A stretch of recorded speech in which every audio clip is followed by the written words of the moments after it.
This is the story of what happens when you pull the thread on one really good idea. So, in 2002, there's a girl, Amy, who dreams of opening a vegan restaurant.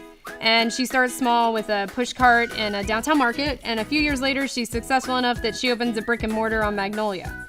Oh, and she marries this handsome filmmaker dude, James, but I'll tell you more about that later. One day, Bernie's riding his bike, commuting to downtown, and he sees the vegan restaurant and thinks, if they can open a vegan restaurant in Cowtown, surely I can open a bike shop. So he does. He opens Panther City Bikes a few doors down, and he hires a couple cool guys to work for him. Brian McKendry and Adam Werner. Adam had just moved back to town, and he needed a good gig. Bernie had a pretty sweet offer because there was a never-ending kegerator from a deal he'd made with a new brewery in town, Rahr & Sons. So Bernie gets a cool offer to do some political stuff, and when he comes home a few years later, he decides to open a second bike shop, but this time on South Main, Trinity Bicycles. Maine was cool, but not really that friendly for cyclists. So one night, right before Arts Goggle, Bernie, Brian, and the guys at the shop decide they'll hatch their own plan, and they add some guerrilla bike lanes under the cover of dark, essentially using just a clipboard, a safety vest, and a whole lot of spray paint. The next day, Arts Goggle's a big success, and a lot of folks come on their bikes. So funny thing, those bike lanes actually worked, and within 6 months, the city had put their own lanes down, and there was a whole new vision for South Main underway. But this other really cool thing happened on Arts Goggle night as well. Adam's wife, Robbie, decided she was going to set up a little table inside the bike shop and sell some pastries.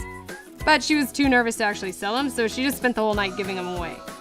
But the night was such a success that within 6 months, she'd already leased a space on South Main and it opened Stir Crazy Baked Goods.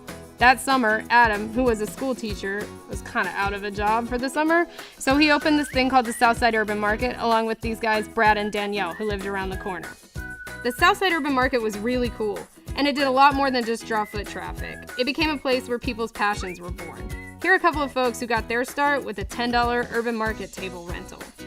Daniel Wright was the guy with a vintage sewing machine and a folding table. Now he's the owner of W Durable Goods. Aaron Moore's super sweet and spicy jam got its start in the Southside Urban Market. Danette Wicker has Danette's Urban Oasis that she opened around the corner. I first met Ashley Paz slinging plants down at the Southside Urban Market. Now you know she's our school board trustee. And just to add a little ambiance to the market, Adam used to hire this kid, Todd Bridges, to play in exchange for tacos. You probably know him now as Leon. Leon made a homecoming to South Main Village later that was kind of a big deal. Let me tell you how. So right around the corner from Stir Crazy, my hero, Eddie Vanston, decided to renovate the Supreme Golf Warehouse.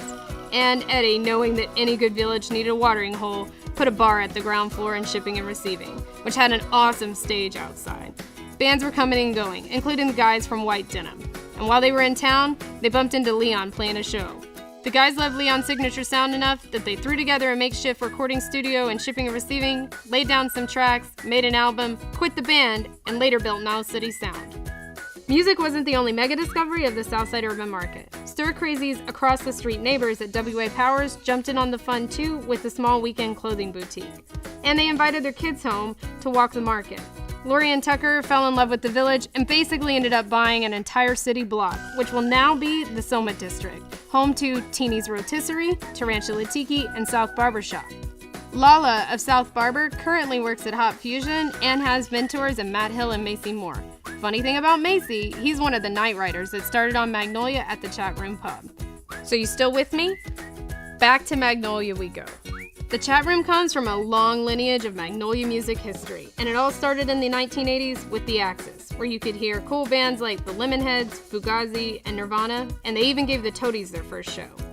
Speaking of the Toadies, did you know that the Rubberneck album cover was actually designed by Dan Leitner, who this year opened Panther City Vinyl? And Toadies frontman Vaden Lewis also returned to the Southside to open The Loop. Vaden's daughter Ruby and her bandmates and Ting Tang Tina opened the 10th anniversary Friday on the Green this year, just a few blocks from where Dad's music career began. The Axis led to a lot of other cool Southside music clubs, including Mad Hatters, The Impala, and Club Nowhere, which eventually became the Chat Room Pub when John Carney took over in 2001. John's gone on to also open The Usual, and last year he added Main at Southside with a bunch of Chat Room regulars. Bernie's still an avid cyclist, and his passion for the community has taken him to be a director at First Street Mission. Bike shop manager Brian McKendry is now an integral part of the Southside's own Avoca Coffee empire. The urban market romance lives on because Brad and Danielle are now the Blessings, expecting the tiniest member on the way. Stir Crazy eventually outgrew its Daggett location, and they expanded to Magnolia with a prime storefront. Last year, they handed over the old space to Tarika Lofton, who bravely followed her own dream, opening Loft 22 Cakes.